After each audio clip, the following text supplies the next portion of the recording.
Good evening and welcome along to another live episode of the Red Tinted Glasses. It is the Lo-Fi Aberdeen podcast, but not long-winded, although it might be tonight because there is lots to jam in on the show tonight.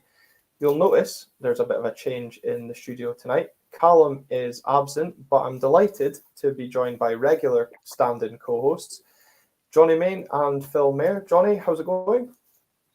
Pretty good, Glen. Pretty good. A wee bit fatigued after last night. May have had a wee couple of drams after the game, but late night and full day of work today, but still in a bit of a high after that. Yeah, I think it was better than when we were all speaking last night. I think it was better than what we thought this podcast could be about 70 minutes into the game, but Phil, it was an eventful night last night on the pitch for Aberdeen. It's been a fair eventful day for you as well. So hopefully you can forget about what's been a crazy day for you over the next hour or so on this podcast. Yeah, coming out of a 4 p.m. meeting to a leak in washing machines, never fun on a Friday, ever. No, but what is fun is a Friday night speaking about Aberdeen. And for those of you that are tuning in live on the show tonight, will have seen in the description the podcast awards are out, so I've put a couple of links in the description for the podcast awards, and they will be for those catching up on this episode on audio as well. The links are there, and the instructions on what to do are there. So if anyone does enjoy the content we put out on this show, feel free to give us a vote, and we'll see what comes from that. The podcast awards genuinely tend to be around English football, so it'd be great if we could see some Scottish football podcast represented on those stages. But what we're going to be speaking about is Scottish teams in Europe, primarily Aberdeen, because of course we got our playoff campaign underway last night back in Gothenburg, and it was pretty eventful, Jonny. But we'll start with the team news, and it was an unchanged side from the team that started against Stirling Albion in the Cup, and maybe raised a few eyebrows given we saw a couple of signings in the week, and of course we'll kind of come on to those signings a little bit later on in the episode. Yeah, I thought, to be honest, I thought it was predictable that he went with the same team, given that I think McGrath signed on Tuesday and Jensen the day before, the game. So I kind of thought McGrath might have had a chance of starting if he felt he could pitch him straight in. But I wasn't surprised with the lineup. Maybe a little bit disappointed when I saw the defence and the wing backs again. But we'll come on to that. But yeah, I wasn't too surprised by his choice of starting lineup. But I thought the bench looked strong. If we have to change it. Yeah, I think for once, probably I felt we had a bench that we could utilise. That signing of Jamie McGrath probably leaked more than your washing machine, Phil, with those photos that were on Twitter through the week. But the game started in probably that typical fashion you'd expect these kind of high pressure games to start. Quite a cagey affair, both sides trying to feel each other out. What did you make of the start that we made, Phil? I mean, all in all, I think Hacken were maybe the better team, sort of, especially in the first half, obviously, with the goal. But I think it was two teams that liked to tie, liked to try and play from that. So there was a bit of stalemate for a while, but I mean, there was chances getting created. Disappeared there for a minute. Chances started getting created from both sides. So I mean, sort of like Jonny was saying, I was unsurprised the side was unchanged. And I think, like everyone, the sort of defensive sort of system had in place was maybe a bit questionable. A lot of pace going forward. Yeah, and I guess, Jonny, that was the thing. It was kind of both sides feeling each other out, and probably Hacken did have some of the early chances, and I really felt without testing Kelleros in the opening stages, it was probably utilising that front three that we spoke about on the last episode with Sadiq and Ayumi both trying to test out Ryan Duncan and Shayden Morris at the time, in backs with some limited success, but without really troubling that back line. But when we got the ball and kind of moved the ball forward at pace, you could see that we were just as equally capable of causing them problems. Yeah, I thought we were really dangerous, but I thought we were also dangerous without the ball as well, because they were intent on passing out from the back, and we pressed them and caused them to give the ball away loads of times. And I thought, we're definitely going to score. Well, I thought that in the first 15, 20 minutes, I thought we're definitely going to score. And, if we keep the head here, we could get away with a win. I think beforehand I would have probably taken a draw as a really good result. As it happens, it was a draw. But, before the game, without really knowing much about this iteration of Hacken, I would have probably said a draw would be a good result to take back to Tawdry and we'll beat them at home. But I thought, God, we should really be beating this team. After the first 15 minutes, I thought we've got, I think, really good players individually, probably a bit better than theirs. But their front three, like you say, were dangerous. Sadiq was dangerous, and he did give me a bit of a fear occasionally. But yeah, no, I didn't see anything, in the first half hour or whatever to really scare me. Yeah, I think that's, a fair point. Kind of the work we were doing off the ball. And again, that's kind of what Barry Robson alludes to in terms of pressing teams high up the pitch. And yeah, despite our attempts at doing that, they still persisted on their playing out from the back. And we did force them into a couple of mistakes. And there's a comment from Adam G saying that he felt that they looked a bit fitter, but the ref ruined the game early on with the yellow cards. Phil, thoughts on that early yellow card for Rubezic specifically? But obviously Dante Polvara picked one up as well. I think we can all agree that was probably a booking. Just glad that with some of the shambles that VAR last night, it wasn't upgraded to anything more severe. But 17 minutes in and your centre back gets booked. Any nerves around that, Phil? I mean, slightly. I think we've all kind of had the same concerns about Ruby since he came in. He's aggressive. He likes to go for the ball, which I love, but I think it's a bit of an experience of doing it too often. It's he gives the referees decisions to make when he goes in like that. And I mean, it's the same with Polvara. I think it just comes down to an experience. When you're flying in like that early doors, you're giving them a decision to make. But yeah, I mean, I thought Ruby had a pretty solid game, to be fair. He seemed a lot better on the ball compared to the likes of the Livingston game. He was a lot sort of accurate, a lot more accurate with his passes and his decision making. But yeah, I think he can sometimes be a bit rash, especially against players like Sadiq, who are just absolute pocket rockets. And he's not exactly the quickest guy, so he does run the risk a little bit. Yeah, I thought that's a good point. I was quite critical of him, especially after the Sterling game. But you're right, much improved performance. And I think that point there about kind of players diving in, I felt sometimes Ryan Duncan was a bit susceptible, kind of just being a bit too eager against Sadiq, and he was having that field day getting past, and we were kind of being caught out. Jonny, you mentioned about how good we were off the ball in terms of pressing, and I just that was leading to us creating chances, but maybe kind of story of some of the early parts of our season play in the fact that we've not really been 100% clinical when those chances have come. It's either been that final ball, that final pass, or a little bit of indecision. We'd rather play a pass than just take that pop shot on. Yeah, or shots that we do get off are getting blocked too often, or they're not getting them past the first defender. It really was a case of that in the first half. Despite all the good play and despite all the positivity, it was really frustrating to watch. It was a good game to watch. I mean, I texted my pals group and said, if I wasn't an Aberdeen fan or a Hacken fan, you'd enjoy the game, because it was end-to-end stuff, and it was really enjoyable and fast, and there was a decent bit of skill on show as well. But yeah, it was frustrating to watch up until they got the goal, and then it became really annoying. So I think the goal came from our pressing, didn't it? So I think we just got a wee bit carried away from it. We're doing it really well, but that's the risk you run when you're when the press doesn't work and we had too many men committed upfield. It was weird.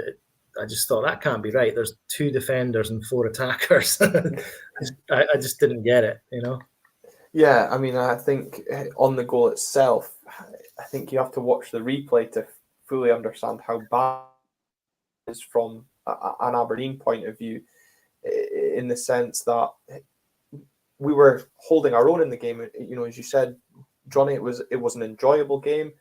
up until we went 1-0 down, and then it became hugely frustrating. You're right. And Phil, when you're watching the game and Rob McLean, as you know, this team looks defensively vulnerable and they're there to be got at. He wasn't speaking about us, but up pops good old Aberdeen to shoot themselves in the foot. And on the big stage, we've spoken about before, me and Callan, that against the better teams in the league, you can't be that defensively poor. But on the European stage, you also can't be that defensively poor. And Hacken exploited that perfectly. But from an Aberdeen point of view, a hugely frustrating goal to concede. Yeah, I mean, it was really just a calamity of errors that just all happened at once, really. I mean, like I say, McKenzie goes charging up the pitch. For what reason, I'm not quite sure. I don't know if it was a left back in and that just sort of thought, oh, I'm up here. He gets totally done. Duncan's already tried to make the overlap and never got himself back into a good enough position to cover. And then Clarkson's just completely lost Sadiq on the overlap on his right shoulder, which means that then Ruby's got to sort of pull out wide, which he probably doesn't want to do because, again, he's not quick enough to sort of play that cover. And it was just unfortunate it all happened at once. I think, with maybe a 4 at the back with sort of players in their correct positions and, out-and-out centre-halves playing and out-and-out full-backs, it might have been different. But yeah, I mean, I can imagine how annoyed Barry would have been about that. I mean, that was one of the things he was so good with last season, was making sure we were regimented when we were off the ball. So yeah, it was a frustrating goal to let in just before the half as well.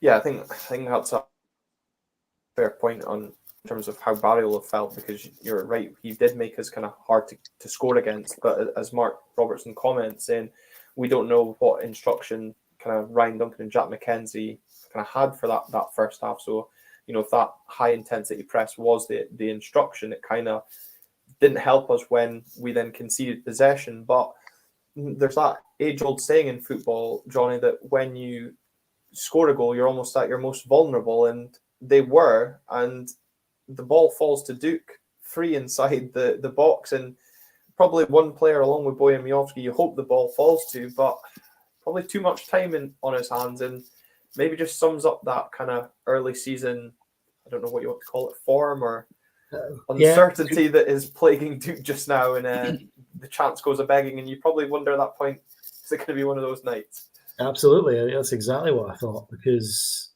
I think when I saw the chance on the telly, I was up celebrating the equaliser. Yeah, I just don't know how he missed it. He has to score that. 9 times out of 10 last season he put that away. I thought he was okay. I thought he did a lot of good stuff in an open play. Anyway, he was dangerous. He was positive with the ball, powerful again.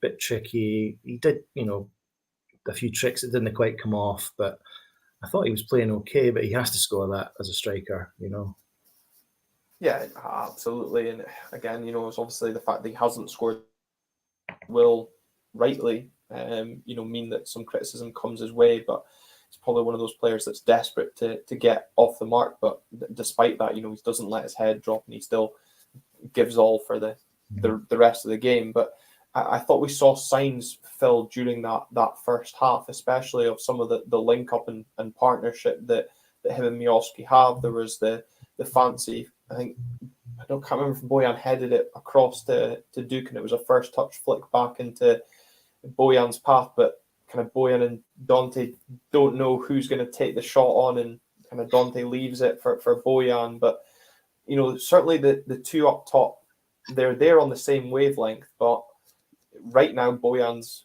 on that hot streak, and if the shoe's on the other foot, if Bojan goes a bit cold, hopefully Duke can be there to pull his weight in the goal. So whilst maybe some people have concerns around Duke's performances, at least it's not overall having a massively negative impact on the team just now. No, I mean, he has looked sluggish, admittedly, and he's looking like he's lacking a bit of that sharpness that he had last season, which is understandable. I mean, the shift that he put in last season, and the shift that he's still put in just now is unbelievable. I mean, the amount of running that he does, I don't know how he's going to manage to play 3 games in a week if that's the sort of level he's going to be putting in intensity. But that was probably Miovski's best game for us. I mean, I've always been the first to be quite vocal about maybe Duke does all the legwork whilst Miovski sort of gets the credits of scoring. But I think even in terms of his pressing off the ball, his link-up play, and just his general demeanour, I thought Miovski was brilliant last night. And I'm hoping, like you say, he can carry the load a little bit till Duke's sort of back to how we know him to be, which I'm hoping won't take long. Like I say, I think having these competitive games under his belt is just gonna help. And if the Sockler as well, if he can sort of hit the ground running and maybe spur him on to hitting a run of form as well in a bit of competition, it's all the better for us. Yeah, no, absolutely. And I think that the fact that we've got that competition for places can only benefit us in the long run. Jonny, what was your thoughts going in at halftime 1-0 down? Obviously, probably frustrated, but I was getting a bit wound up in the first half. I thought Ryan Duncan was struggling, and it's not a criticism on Ryan himself. Obviously, being kind of thrown in at the left wing back position in an unnatural position. I just think, up against Sadiq, and he was just having a field day. So I felt a bit for him, but I thought it was just totally out of the game after the probably first 15 minutes. The ball wasn't going to him. His tracking back was near on non-existent. I kind of just didn't know what he was offering on the pitch. And I certainly remember at the start of the second half putting out a tweet saying that, his lack of tracking back is going to cost us a goal. I think there was one passage of play where it was coming down the right-hand side and he was just jogging, and I just couldn't help but feel probably one of those standing in the crowd at Gothenburg yesterday could have put in a bit more effort than him at that point. But were you maybe a bit surprised to see no changes from Barry at halftime? Again, no, I wasn't surprised because this is kind of what he does. He's pretty cautious with his subs. And again, I was a bit frustrated maybe, but then I understand this is Barry's style. So you just got to kind of trust that he knows what he's doing. As it turns out, he probably does a lot more than I do anyway.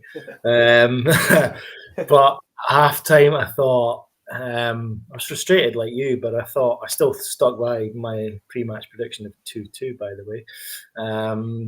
So I thought, yeah, there's goals in this. If we can keep them out, I just couldn't see us keeping them out again. I thought they'll score again, but we have to get the next one.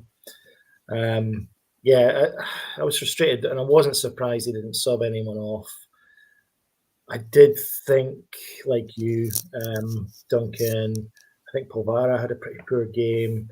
He wasn't really involved as much as he has been, perhaps, in the early part of the season.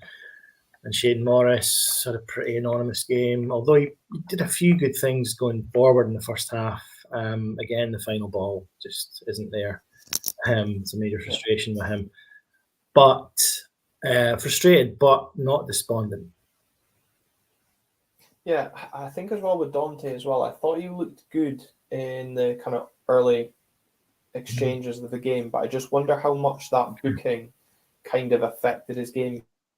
Yeah. Because I've noticed he's kind of been a bit of that kind of tenacious midfielder trying to like niggle the opposition and break up the play, and kind of putting him on a yellow card probably negated his want to put in a tackle in case he picked up a silly second yellow. Because, I think Steve Tosh was saying in commentary, it was kind of a challenge you would expect Dante to make, trying to win the ball back after a poor touch. And unfortunately, he was committed to make it, and he captures the guy in it. Look, there's no argument on that one, especially. But, Phil, we continued to start the second half in a positive manner, creating chances. And me and Jonny were speaking before you joined the stream tonight. We couldn't remember. I'm pretty sure it was still at 1-0, but Bojan has the chance across the keeper. He saves well to, keep him out. And we couldn't remember there was the header from Herstich, if that was at 1-0 or 2-0. But, the game was going end to end. But as Jonny said, as much as I felt that we were going to score, I was still concerned that Hacken could quite easily score as well. Were you kind of the opinion at the start of the second half that the next goal was going to be really important in the tie? Absolutely. I think any European tie when there's a goal in it, whoever scores next is typically, thankfully not in our case, but typically goes on to just dominate the game. Because other team, is really forced to come out a little bit. And with our defence, if we were forced to come out a lot more, it could have been anything at that point. Just with the pace they had going forward and the sort of technical players, Leuni out on the wing, I thought was brilliant whenever he was on the ball. But yeah, I guess it comes back to the whole square pegs for round circles. I think just with the way our defence was set up, you've got wingers playing at wing back that want to get forward. You've got fullbacks playing at centre half who want to go out to the ball. It's it was always going to look a bit shaky. But like I say, we were creating chances. If we'd taken all the chances, we had last night, we wouldn't even be sweating about the home leg, So but the second goal was important, but unfortunately didn't go our way. No, although I'm sure that the Hacken supporters are probably thinking the exact same in terms of the chances that they created. If they'd taken them, they could have probably been in a better position before we eventually did score. But the second goal, as you said, Phil, didn't go our way, and I'm glad I've left this question for Jonny because, of course, I know your feelings on VAR in particular. And I don't know, the referee was one for watching last night. I don't know what kind of control he had on the game, if at all. Almost seemed that the VAR official was dictating a lot of what was going on, even going back to the booking that Rubezic picked up. The referee didn't make that decision. I think it was the fourth official that ultimately gave that one. VAR is supposed to be for clear and obvious errors, isn't it, Jonny? Was that a clear and obvious error, not awarding a penalty initially? I'm going to be I'm probably going to say something you don't actually think I'll say. I think it was a penalty. I think it brushes his hand. It's unintentional, but his hand is up. It's away from his body. I think they got it right, but it wasn't conclusive. You know what I mean? It wasn't like an obvious one, like Conceding last year for St Johnstone or something like that. It was a subtle brush of the hand, but it was probably the right decision in the end. But that referee, I'll just go back, and he was one of the worst referees I've ever seen. And I watch us every week. He's a referee who had me pining for Stephen McLean after about 15 minutes. The guy was a complete joker. I don't know where they got him. I don't know where they got him from. It seems to be the case with these UEFA refs. A lot of the times they're just utter trash. Yeah, and I actually kind of agree with you as well, Jonny, because my first reaction to the incident was when I saw the replay back was it's a penalty, and I just don't understand why Mackenzie's arm is where it's at, because I watched the replay back, and obviously yes, he's kind of clattered by Bojan, but his arm's up before Bojan even gets near him, so I almost felt he was like, oh shit, the ball's away to hit me in the face. That's arm exactly what it was. I just don't understand why he's defending like that. He was in a funny position. Yeah, it was unfortunate, and it had to be Jack as well, didn't it? He was having a bit of okay. He wasn't having the worst game, but you could say he was partially at fault for their first goal, and he was at fault for their second goal. Inadvertently. So it was. I felt a bit sorry for him, but I just have a doubt whether or not he's the answer, or he will be the answer once we have everybody fit and in the team. I think probably he'll be on the bench again. Yeah, and funny because Paul Donaldson mentions this, and Phil, I don't know if you remember this as well, because it certainly pinged up in our group chat as well when it happened. There was another one later on in the match that looked more of a penalty than the one that was given, and Paul, you're absolutely right. It was Angus MacDonald. The ball was put into the box, and it definitely hits MacDonald's arm. But play on went. I don't know. I think that probably Angus's arm was in more of a natural position. It wasn't really far away from his body. But Phil, for you, thoughts on the penalty? Soft or kind of no complaints? It's a bit of both. I mean, I've got to agree with the both of you. I mean, there's no doubt that his arm's up near his face. It's away from his body. If it was against us, we probably would have been saying that's a stonewaller. But like you're saying, the angle I don't know if the referee got a different angle to what we were getting on the red TV coverage, but the angle we were getting shown, if you're not sure that's hit somebody's hand, I don't know how you're concluding it from there, because you can't see any change in direction on the ball. You can't see any sort of, his hand doesn't snap because the ball hits off it or anything. So how he's kind of came at that decision from there, I think, was the sort of classic that you see with VAR most weeks in every league, is as soon as they go to the screen, you kind of just know that's it. It's very, very rare. I mean, I don't know what the stat is on it and what's been sort of just held up by referees, but I'm assuming it's very, very low. Yeah, that's the one thing I thought as well. That's a good point, Phil. The more you watch the replays that are being shown on Red TV, I was like, I wonder if the referee has the balls to just stick with his original decision. But it's, as you say, it's almost like as soon as they go to that screen, they have to overturn the decision. You very rarely see them kind of stick with it. But Barry Robson did something very unusual. As soon as we went 2-0 down, he made an immediate double change, which saw Don's debuts for Jamie McGrath and Jimmy McGarry. Really good to see, Jonny, that kind of immediate reaction to going 2-0 down and making those changes. Jamie McGrath coming on for Dante Polvara and Jimmy McGarry for Ryan Duncan. At the time, probably not sure most of us sitting at home were of what that would mean, but what an impact those two players had. And as I said, we're going to kind of come on to the signings more in depth after the game, but I think all three of us here can hold our hands up and probably apologise to Jamie McGrath, because we maybe weren't overwhelmed by the signing, but boy, did he put in a good performance last night.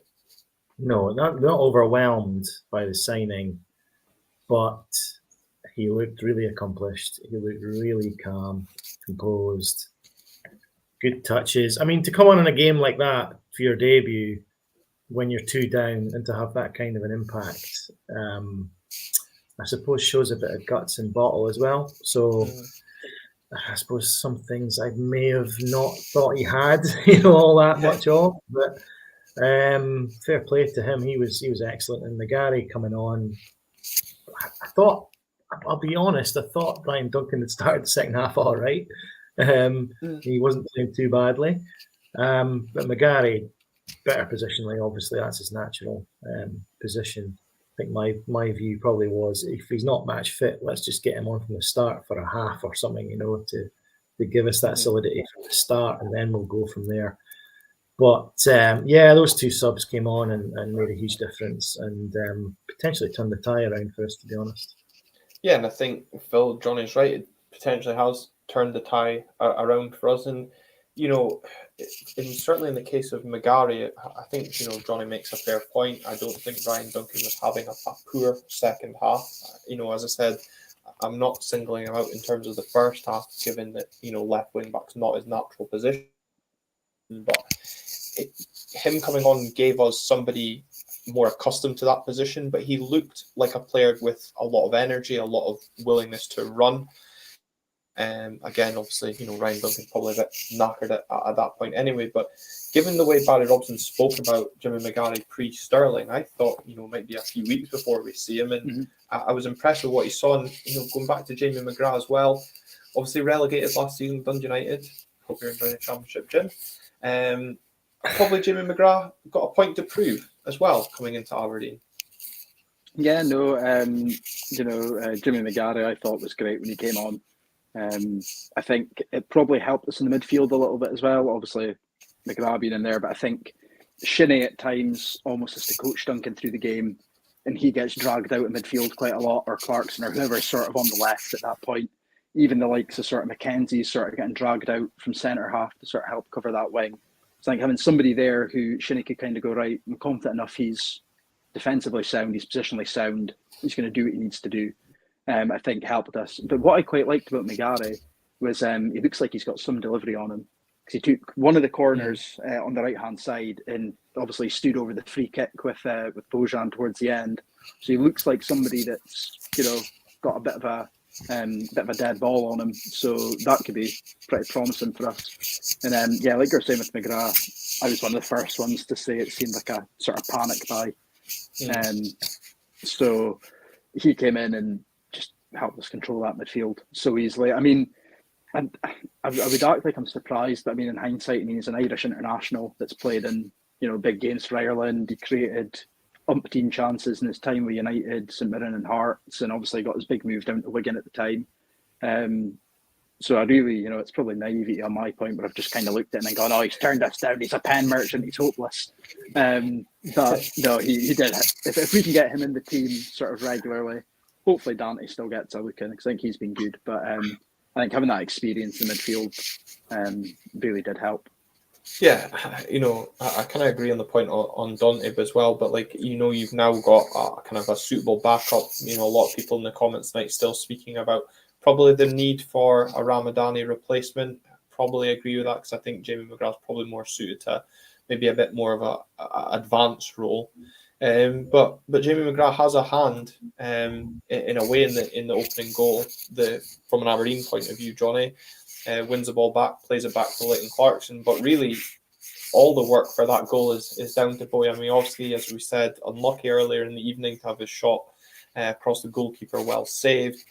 But the touch and control is simply superb, let alone the finish itself. And as Phil was kind of saying earlier, probably one of Bojan's best games for Aberdeen. He looked like a man possessed in that second half with a real point to prove. Yeah, I think he was interviewed beforehand on Red TV saying, European nights will be really special, and obviously he was really motivated for the game. I'm trying to think after Phil said that about it being his best game, I'm trying to think of any better games I could think that he's had, and I can't genuinely think of one. But that first goal, apart from the relief, I thought the determination he showed, the skill he showed, the touch he showed, and the finish is just what you would expect from, not expect, but it's what you want from Bojan. And he was outstanding last night in the second half. There was the VAR check, which at that point, someone was getting thrown at the TV fairly soon if that had been disallowed. But I thought, who knows with this crew? Who knows what's going to happen here? Mm-hmm. We saw the first replay. I was like, because live I thought, oh, did it touch his hand there? I thought maybe it touched his hand. But then when you saw the replay, and it slowed down, it didn't touch his hand. It was nowhere near his hand. So I was like, oh, thank God for that. And then they had the VAR check, and I'm like, what is going on here? Just get on with it.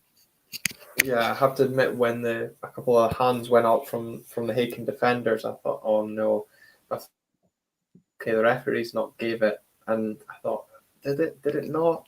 And as you said, it was just the way that crew, as you so eloquently put it, were dealing with officiating the game last night. And especially, it's worse the longer it goes on, because there's always that sense of inevitability. The longer a VAR check goes on, the less likely a decision is to go in your favour. But thankfully, that one did. But Phil, as you said, one of his best games last night, and he's really kind of going, I would almost say, quietly about his business this season. That's 3 goals already, and some kind of impressive comeback after the injury he sustained at the end of last season. Yeah, no, definitely. I mean, I think you can still notice that injury has an effect on him. You can see it when he's sort of going in for those 50-50 balls with defenders. You can see he's sort of pulling out them, which is fair enough. I do the same. But I mean, I think he's back sooner than any of us thought as well. I mean, I don't think any of us were expecting him back in time for the first game of the season, let alone to be back and still as sharp, still as fit, as when he left off last year. So I'm hoping he can keep that up. I mean, not only for the sake of us, but for the sake of him as well. I mean, Macedonia is going to have a lot of qualifiers coming up, and I think that's something you can always see in him, that's something he's proud in, really looking to kind of keep driving Macedonian football forward. And I mean, even then, it'll learn a big move, which again will benefit us if he can keep on playing like he's playing. I mean, he's going to be off somewhere for a big profit for us. Yeah, I just hope that people aren't watching what he's doing so far this season. But, as impressive a first goal it was, the second is just equally impressive from a team perspective as well. Getting that second so quickly after the first as well really kind of changed all momentum in the game as well, because they were definitely rattled at conceding the first. But, for all the kind of maybe criticism that Jack McKenzie was getting last night, and look, I'll hold my hands up, and that was definitely one of those in terms of doing that. He wins the ball back off Sadiq really well to start the move, plays a good ball up to Bojan. You know, I think Bojan will say he meant it, but maybe gets away with a bit of lucky control that results in a back heel to Leighton Clarkson, which looks really skillful and well meant the more you watch the replay. And then the way Clarkson drives forward and passes it on to Bojan, and Nicky Devlin coming up from absolutely nowhere. And as he said in his post-match interview, Jonny, making amends for the mistake which he holds his hand up and he knows he did against Celtic, and hopefully that repays that mistake to the fans. And I think most of us will agree it's gone a long way to repaying that. Oh, absolutely. It wasn't even in my head, I have to say, so fair play to him for even mentioning it. Yeah, exactly. Same here. I thought it was a class move. I thought it was absolutely liquid football. I'm sorry. I think definitely meant to lay it off that way. Definitely meant to lay it off for Clarkson. He looked back around, he took the return pass, and just, you know, I thought it was superb football. I mean, if that had been an EPL side, you know, you would never have heard the end of it. It would be on highlight reels all week. Lovely finish for a fullback. You know, a dink over the keeper at pace. You know, on his weaker foot as well. Incredible for a right back. He looks like a real find for us, I have to say, and moving him to his natural position with the subs as well really paid off. I think you can't really underestimate how much of a difference that had in our shape and the overall the way the game went. And I have to say, after that, we looked fitter, hungrier, stronger. And I know a lot of people were saying they're more than halfway through the season, or they're halfway through the season, so fitness might be an issue for us. I thought we were fitter than them last night. I thought we finished the game much stronger. I have to agree on that point, and it was quite interesting because Steve Tosh made that point on Red TV pretty much when he kind of said the opposite of what a lot of people said in terms of the fact that Hacken would be fitter than us given they're halfway through the season. But he said that would almost, you know, potentially have the opposite effect, that they would likely fatigue in the last 20 minutes, whereas we're a lot fresher, so would probably not fatigue as quickly. And I think you're absolutely right, Jonny. That seemed to certainly show in the last 20 minutes, obviously probably helped by the momentum of the goal as well. And probably, I just wonder if Hacken probably thought, right, we've conceded one, let's keep it at that. And kind of all hell broke loose for them defensively. And they kind of really lost their way as well. But Phil, you spoke about Devlin's finish, you know, taking it on his weaker foot as well. The scenes that followed, the shithouse Dons are back. I mean, talk about winding up the home fans in spectacular fashion. Again, the more you watch the video that the club tweeted out as well, I still don't know what Graham Shirley's trying to do to noise up the fans. He kind of managed to quietly compose himself to avoid a booking, but it's just spectacular. It really, I think from an Aberdeen fan point of view, it really connects you with the team when you see those sort of scenes. Yeah, I mean, I don't know what the Hacken fans must have been chanting or shouting whenever they were up at that side, because I mean, even someone like Duke, who's normally pretty reserved, was giving it to them to the point he got a lighter thrown off. I'm thinking, God, it must have been someone that really pissed them off. But no, I mean, it was really good to see. I mean, I think it shows a togetherness of all of them. It's similar to, you know, last season when we were scoring for fun and Duke would jump the boards at the Red Shed, and Miofsky and Ramadan would be noising everybody up, and you know, it's stuff that we all love to see. I mean, it sort of gives us the impression that they're all right behind the sort of vision of the club. You know, they're really at ease and at home with everybody. So yeah, it was just great. It's just great. I loved it. I'm not going to say anything, but I have watched that clip about 5,000 times today. Yeah. I even showed it to Rosie earlier, much to her confusion.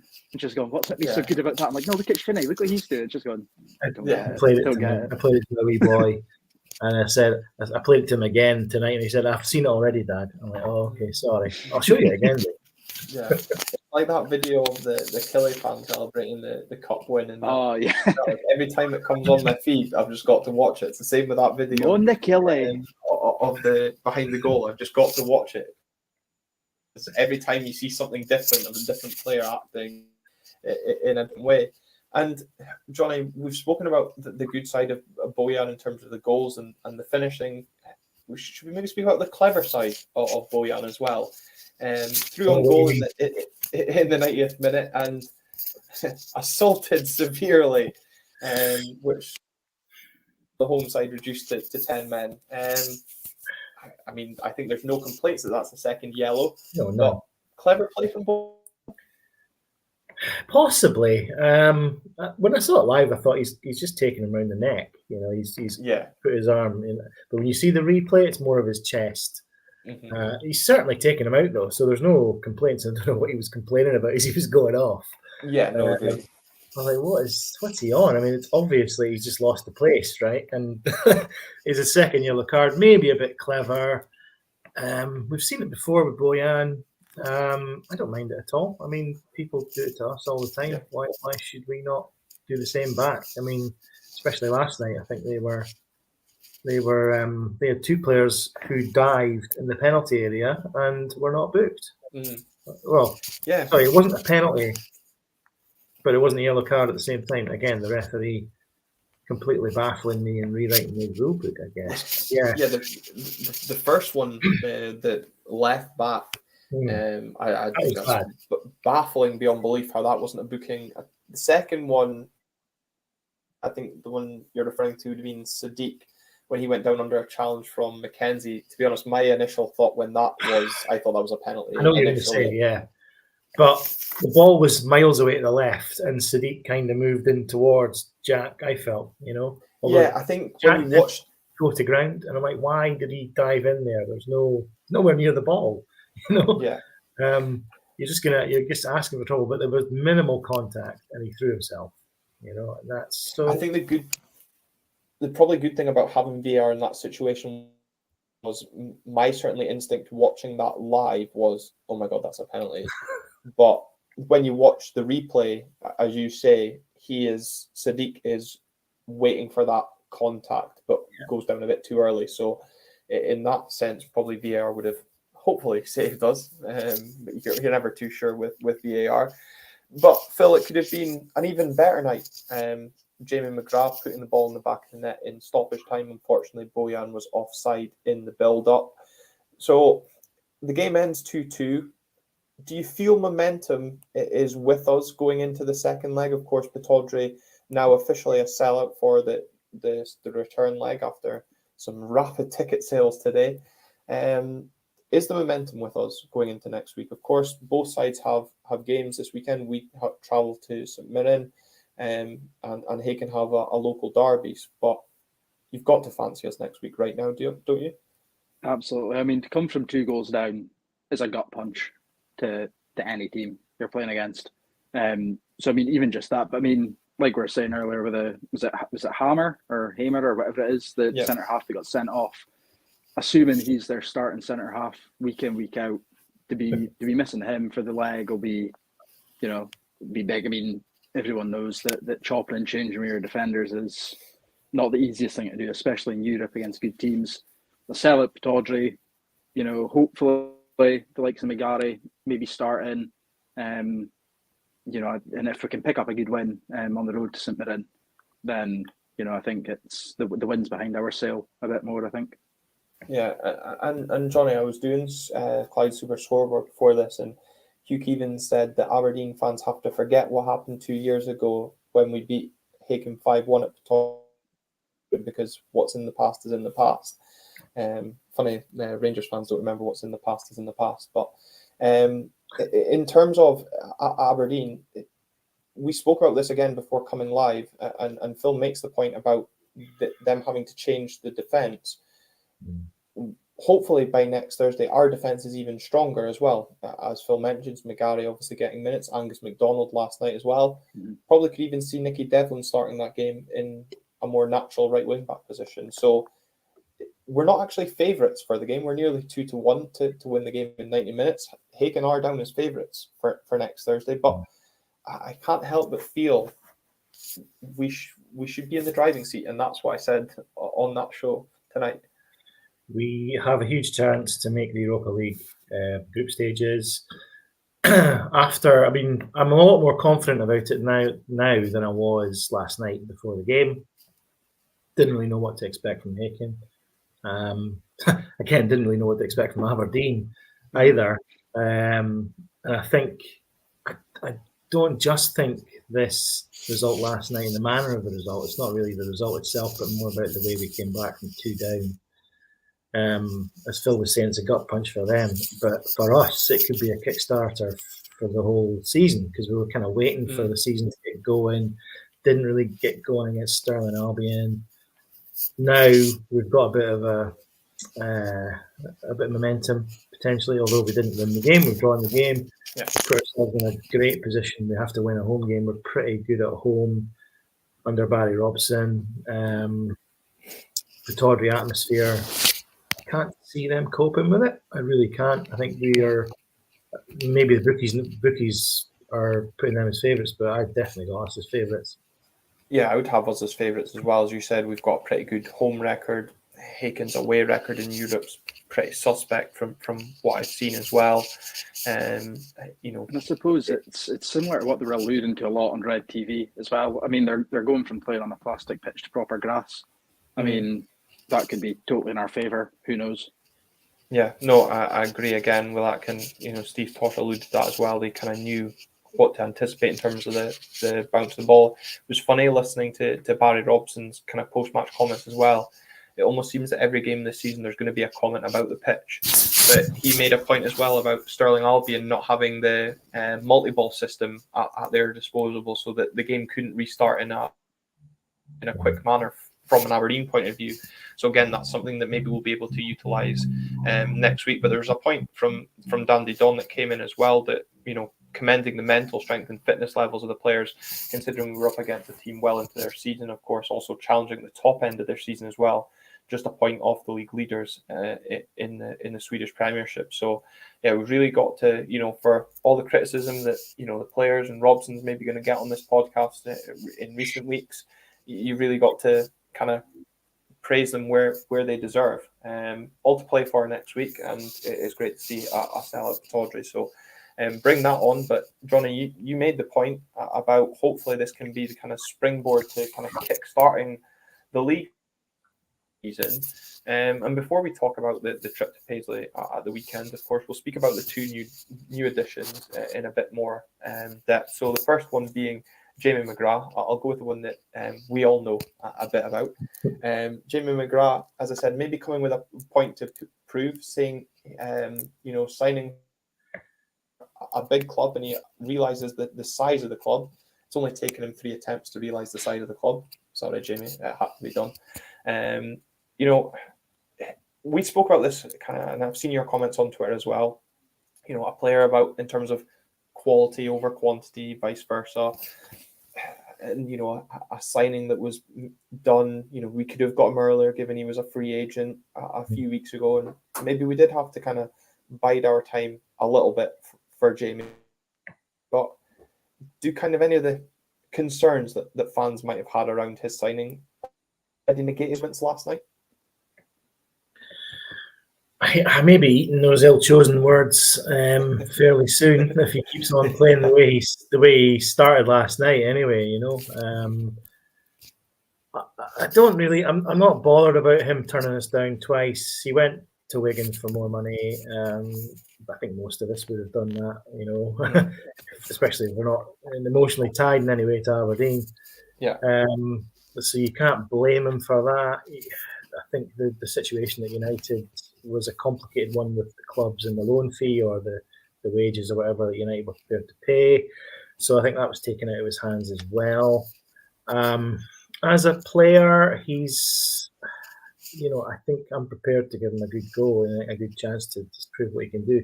He can certainly be a useful rotational player potentially, in that number 10 or the slightly attacking the fielder role. He seemed to be well thought of by the United fans last season. I think they thought he was one of the best players last season. Certainly created most of their chances, I believe, if you look at the stats. But I'm willing to give him a good go at Aberdeen. I'm glad he's here, I have to say, but I don't think he's necessarily an automatic first choice every week, which I thought we were holding out for.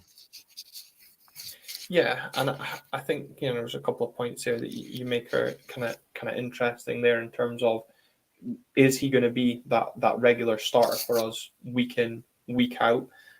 This, to go back on the point that you made about the chances that he created, I think over the course of the last season he only created one less chance than Leighton Clarkson over the course of the season. I remember seeing that stat on social media. So obviously a bit of a creative player that is good to have in the team, especially if Leighton Clarkson's having an off day. But Phil, I wonder if you think this is kind of a bit of an astute signing. He's a player that knows the league well. As I said, I wonder if he's coming with a point to prove. And me and Callum spoke about it on the show before. Potentially the other time he turned us down, he knew who was in the dugout and maybe didn't want to work with him. Obviously, his hands were kind of tied when he turned up at Tannadice, but there was maybe a bit of ulterior motive there. Could he be? Jonny maybe says I'm not sure about a starter, but that is kind of what we've been speaking about, having that.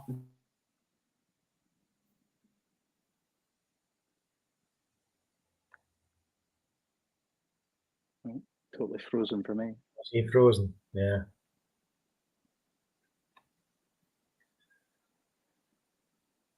So, Phil, your thoughts on Jamie McGrath? Great guy. Lucky Irish. Absolutely. Yeah. No, I assume Glen's going to go on and speak about sort of whether he's sort of caliber of player to start in that midfield. So, yeah, I mean, he's definitely got the sort of CV.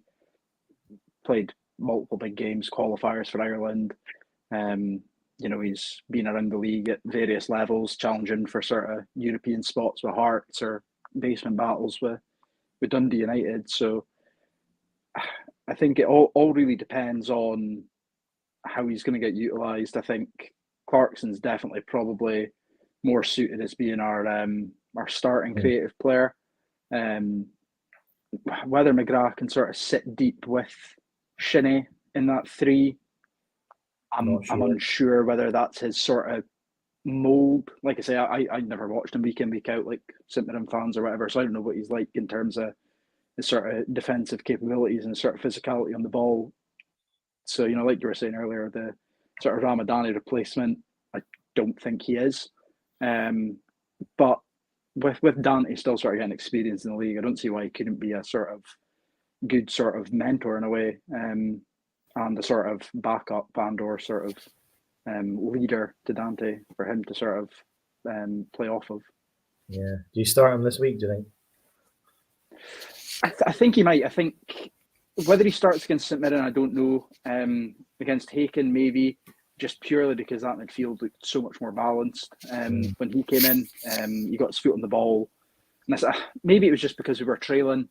It was good to have somebody there who was really positive with his play, really positive with his passing.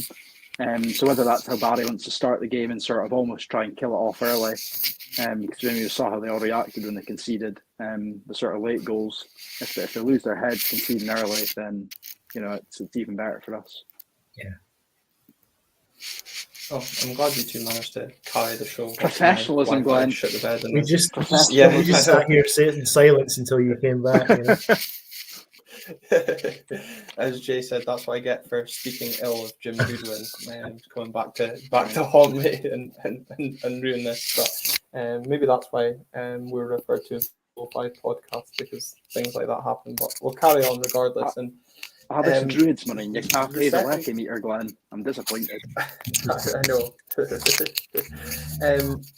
Second signing of the week came in on Wednesday. Again, kind of one that was rumoured and wasn't as leaked as much as Jamie McGrath, but the Finnish Liam Scales, as you called him, Jonny, or I saw him being referred to as the blonde Ash Taylor. We're not going to sit here and look. Hey, I rated Ash Taylor before anyone thinks I'm slagging him off. Look, we're not going to sit here and pretend we know the ins and outs of Richard Jensen, but 21 Finnish captain. He's got 9 international caps, and most of those caps have come recently as well. So interesting to see if he makes the call up for the games coming up at the start of September. an area that we needed strengthened in at a left centre back, and it's good to see the club have gone out and kind of probably done this business a bit quietly, Jonny. Yeah, I think I'm not sure many of us saw it coming. I'm glad we did. We've gone out and got the man I think we're after. He is a left centre half. He'll give us good balance. He does appear to be a physically impressive specimen. He seems again like the Finnish Liam Scales. I'm going to say he does look uncannily like Liam Scales. I have to say. But we can't get Liam Scales, and I'm glad that one's parked for now. That one, we've put that to bed. We're not going to be signing Liam Scales. It was a saga that I just couldn't be bothered with anymore, to be honest. Yeah. I'm glad we have got a left centre half who does look like he'll come in as a starter instead of Jack McKenzie. So the sooner he can get up to speed, the better. I don't think it'll be this weekend. He may get some time off the bench. Just going by Barry's previous record with bleeding players in the squad. But yeah, I'm quite excited to see what he can do. Yeah, and Phil, I guess that was going to be a question that I was going to have was, do you think we'll see him play at the weekend? He's already played this season for the club that we signed him from, Gornik Zabrze. I know people were eager to see if I would do the pronunciation or not. Right. So I was going to wait to see if we were going to try it. Yes. 5 games this season. I noticed Callum put kind of a few screenshots up of their start to the season. There was 3 clean sheets in those 5 games as well. Do you expect to see him in some shape or form this weekend against Unsure. Like Jonny's saying, I mean, Barry's got an awful not awful, it's not a bad habit to have. He's got a habit of sort of slowly integrating players into the team, which I don't think would be a bad thing. I mean, the Polish league's probably a very physical league, whether it's the same sort of physicality that you're facing in Scotland, especially against a team like St Mirren. You don't want to throw him in at the deep end and sort of have him, blowing out the water immediately and his confidence goes. So I'm not going to sit and act like I know what sort of player he is. The only Jensen I know is Button. So I can't really act like I know if he's a physically dominant defender, if he's a ball-playing defender. No idea. But I mean, I think the fee I'd seen Foot Mob, take that with a pinch of salt, sort of pop up on my phone was about 480,000. So I mean, that's a big sort of statement from the club to be spending that amount of money on a centre half that we're potentially going to throw in straight away. So I mean, Barry must rate him, the scouting network must rate him, Cormac must have sort of had good information on his table to sort of put up that sort of fee, if that's the fee that he was signed for. But no, I think he'll probably either start against Hacken or come off the bench, potentially against St Mirren, if not in the European game on Thursday.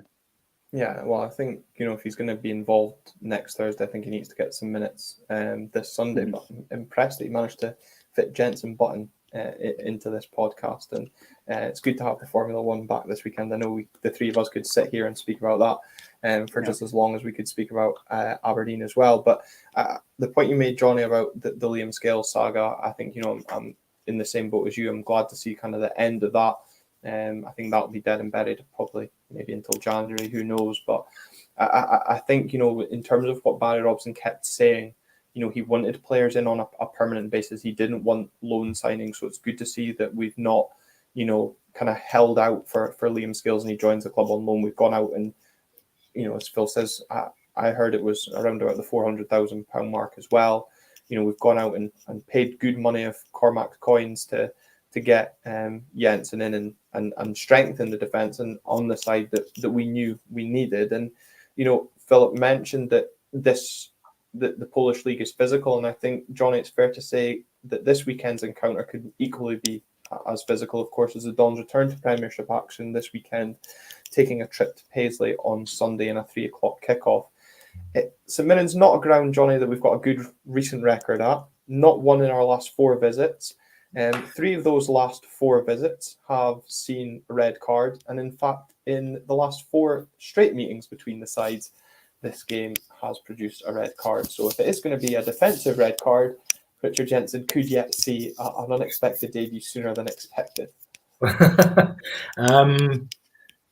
Yeah, I think in terms of the Polish league he's come from, probably physical, but maybe the pace of our league is a bit higher, So I think throwing him into a blood and thunder game at the Smizer, whatever they call it these days, might not be the kindest thing to do to him. But if he's ready, just get him in there and get McGarry in there from the start, I would say. St Mirren are flying as well.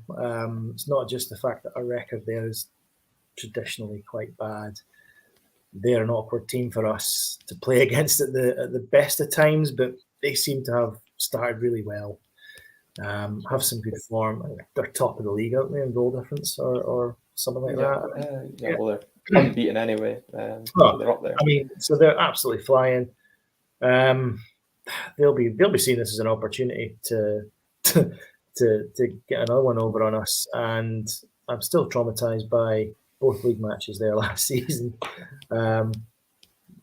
Particularly the first one. I still have nightmares about that red card, and I just I'd rather see us make more happy pictures in my mind from Paisley. I think we can do it, but I'm not expecting us to beat them.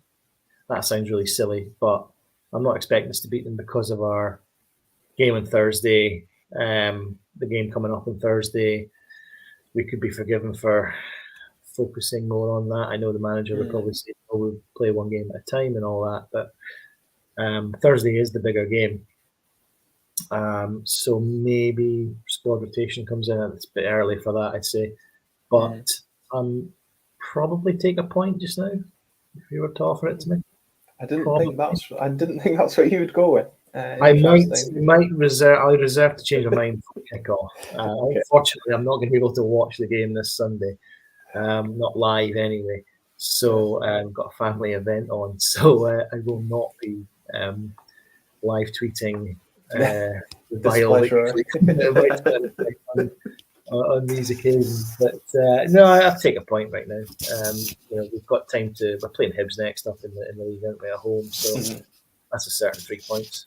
Yeah, Michael Monan will be joining me in a couple of days to preview that game, which we're doing unfortunately ahead of the respective second legs, but such is the nature of the turnaround for producing these podcasts ahead of the fixtures. But Phil, Jonny mentions kind of potential squad rotation, but also Aberdeen having one eye on Thursday night. Does Barry Robson rest some players with Thursday night in mind, or as Jonny said, is it too early in the season to do that? Of course, you've got Michael Beale complaining that teams shouldn't be playing this weekend, and they've got important playoff games. I'm not going to get into that nonsense, but do you think that the team and management will have kind of one eye on Thursday when it comes to the starting 11? Potentially. Like we say, Barry doesn't like change, really. So whether he sort of goes against, bucks the trend a little bit and does sort of have a wholesale change. I seen one of the chats I'm in was speaking about if you rotated every single player that started on Thursday, you could still have a team that's, quite comfortable on the pitch against St Mirren. I mean, I would like to see the likes of Vinny getting a run out, Sockler, maybe starting over Duke, sort of giving him a little break out the squad and making sure he's totally fresh for Thursday.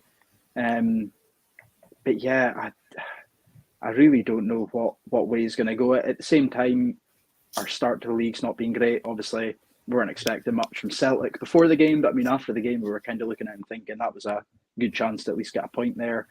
Livingston, we just played into their hands and walked away with a point, which, some would maybe say we're quite lucky to walk away with. So I would like to see us get off the board in the league before the likes of Hearts and Hibs get slightly ahead of us and then continue to try and rub it in on Twitter would be ideal. So hopefully a couple of changes and a win, that would do me. Give some of the sort of, I guess you would call them fringe players these days, like Vinny, who used to be a first name on the team sheet, give them a run out and and see how they get on. And like I say, I mean, it could totally change how we play on Thursday if we do give boys like Sockler and Vinny a run out, and if they put in good performances. Yeah, I suppose, Jonny, though, the kind of problem is about making too many changes is that, if we put in a poor performance or pick up a defeat, it kind of maybe deflates the kind of momentum that's been built from Thursday night as well. And, maybe that's where kind of thinking about the bigger picture, that point about you saying we do take a point is we're still putting a point on the board and continuing to build momentum. But I'm just thinking about some of the changes that we could make ahead of the weekend. I had noted Esther Sokler potentially coming in, and as Phil pointed out, for Duke, given kind of his inconsistent start to the season. You mentioned Jimmy McGarry possibly coming in at left wing back. I just wondered if Shaden Morris will drop out of the team in place of Angus MacDonald, allowing Nicky Devlin to get there, and also, giving more minutes to both Angus and Ruby to kind of form that partnership. And then the other interesting one as well I had was Jamie McGrath coming into the centre of midfield in place of Dante Polvara. But, 5 changes. 1, 2, 3. No, that's 4 changes, Glen. Yeah. 4 changes. Yeah, good maths here. I've got my calculator out to hand. And of those changes, that's not weakening our team. I think that's strengthening our team. No, it's not. So it's rotation, but we're actually strengthening the team. I think, I'm not sure, we're definitely not dropping Miofsky. I would play Duke because he's like, he needs to get wound up. He's like, he gets better as the season goes on, and he needs games. He needs just to get up to that same level that he was at around October last year, where he was nigh on unplayable. So I would still play Duke, although I know Sockler needs minutes. I need to get minutes and maybe goals to sharpen himself up. Devlin to right wing back, McGarry in at left wing back, McDonald in the centre, alongside Rubizic, and probably McKenzie to start, and maybe Jensen off the bench. That's what I would do, I think. I've seen a couple of comments maybe about Vinny coming in. I think Vinny's probably gone. I don't think he's gonna feature again. And maybe Jamie McGrath coming in for Dante, as you said. That would be. Do you know what? I like that team. I like that team. I think that team. I think I'm changing my mind already about taking a point. I do like that team. I think that team improves us from the previous 3 matches. So, and it's rotating players as well and giving other players a wee rest in case they need to come in later on in the season. Yeah, I guess, Phil, though, the kind of question mark around the top end of the pitch and giving Esther Sokler minutes in place of Duke, because obviously, as has been discussed around his start to the season, those maybe saying with one eye on Thursday, would you not start Sokler in place of Miofsky, given how threatening Miofsky's been, because you don't want Bojan to go and pick up an injury ahead of Thursday night? I suppose in a way, yeah. Again, I don't think we've seen enough from Sockler to see what sort of role he fills. I mean, I think Barry plays Duke and Bojan just purely because they're not like chalk and cheese, but where Duke will do a lot of the legwork, Miofsky's going to be in a good position to finish it off should Duke win the ball back high up. So whether Sockler fills the role of being the sort of fox in the box, or whether he is a sort of almost like the first defender, really pressing high, and really just sort of getting on the back of defenders. I think you could throw it either way. It's either you protect Miofsky, or you sort of give Duke that sort of game out of the team where you go, look, your form's not been great. It's nothing against you personally. It's just literally, decided to make a change. I just put it off of who was putting the ball in the net, and whether that puts a rocket up his arse to kind of, go, maybe I've not been trying as hard in front of goal. I don't think that's the case, but sort of maybe pushes him to sort of get back in his rich scoring form. Yeah, I just wonder as well, though, if you do bench Duke as well, people probably, I'll be good with this myself come Sunday as well, but we'll have to remember that we don't have that, outball that, James Duke has the ability to hold it up and turn a defender and get us up the pitch at pace and allow the rest of the team to kind of catch up before playing that through ball. Maybe not Esther Sokler's game. So that'd be one thing to remember on Sunday if Duke doesn't start. I think as well as almost if he benches Duke, the rumour mill on Twitter is going to go absolutely off the rails. Because I mean, I've seen folks saying that anyway, even sort of about like the sort of Celtic and even like the sort of the Hacken game, folks saying, oh, he's got 1 foot out the door at the championship already. I'm thinking, I think there's nothing in that at the moment. I mean, if the club were going to sell, they would have sold him by now to get somebody in. They wouldn't have left it this late to get rid of their star man. No way. This is the game. This is the model, though, isn't it? We're going to have to live with these rumours. Because that's our player trading model now. Well, of course, I guess in honour of Callum not being here, he'll be disappointed if we don't mention that the rumour is that there is potentially a third signing incoming, much to his dismay that all these are coming as soon as he leaves the country. Habib Gay being linked to the club in terms of filling a striker position, which again, as you say, Phil, kind of alludes to some of these fueling the fire of rumours on Twitter of people leaving. Of course, Alfie Babbage linked with a low move to Arbroath as well. But back to the game on Sunday, Kaiser, obviously regular watcher of these live videos on YouTube, saying we should put out our best team against St Mirren to start the season. No need to rest players. And Jonny, I think we've discussed 4 changes that, as we've said, strengthen that team. I think would almost be at our best team with that starting lineup. Maybe the Esther Sokler Duke debate would be the argument around our best team, but probably this early in the season there isn't much need to rest players, but we can make changes as the game goes on. No, I think that would be our best team from the players that we have available at the moment, anyway. And I think resting players is probably the wrong way to couch it. We are going to come up with injuries later on in the season, and we're guaranteed group stage football in Europe, so we are going to be doing Thursday, Sunday, and it does take a toll. And we've seen it even before when we were with McInnes in the qualifiers. We'd be gassing out of energy by April as a squad, and the top 6 then would be 5 defeats or a point here and there, but we're always pretty bad in the after the split. And I think it's down to not having, we didn't have that rotation and the depth of squad. The sense I get though is that Barry's not going to rotate players Thursday to Sunday anyway. He's going to play his strongest team he has available. And I think that is probably the right way to go. And then when the injuries do come, we'll have players that come in who are hopefully fit and ready to go and not much of a drop off in quality. So if you like talking McGrath and Povara, you could probably rotate them. Be like for like nearly, nearly. So there's not much of a drop off there from one to the other. So it's a tough one. I just wonder if Barry's that kind of manager.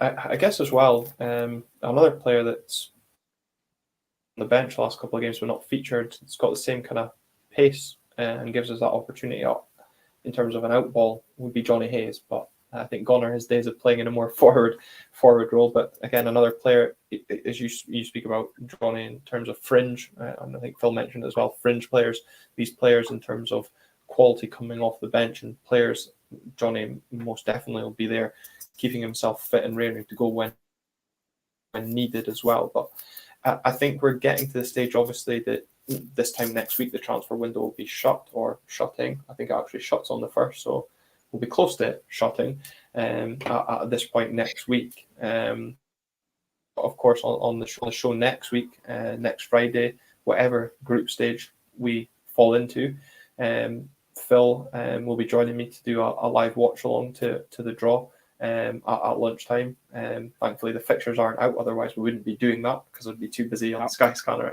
and booking.com as well. But yeah, we'll be reacting to the draw one way or another, if that's Europa League or Conference League. And then at the beginning of the week, as I said, Michael Monin will be joining me to preview the Hibs game next week. But we'll also have a review out of the St Mirren game from the weekend and a little preview more in depth to Thursday night, given a bit wait and see kind of what happens on Sunday, because we don't want to go into too much detail on next Thursday yet, because things can happen in football between now and then. But despite my dodgy Wi-Fi trying to ruin this live. It's been a pleasure to catch up with both of you. So thank you for your inputs, Jonny and Phil. And Thanks, Ben. everybody else has enjoyed. Thanks for having me. So if you have enjoyed the video, please do remember to put a like on the video here on YouTube and subscribe wherever you're watching or listening. And as well, as mentioned at the top of the show as well, the British podcast voting is open and the links are in the description here on YouTube and audio. So thank you very much again for tuning. Until next time.